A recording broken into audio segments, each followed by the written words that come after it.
You ask Tiger to solve. This deals with linear equations with one unknown. The final result is x equals 6/5. Let's solve it step by step. Group all constants on the right side of the equation. Subtract 6 from both sides. Simplify the arithmetic.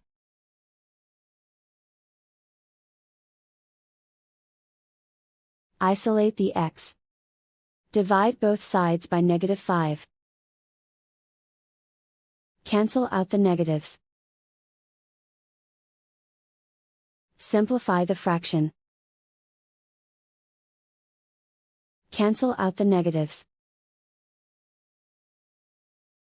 And so the final result is x equals 6/5.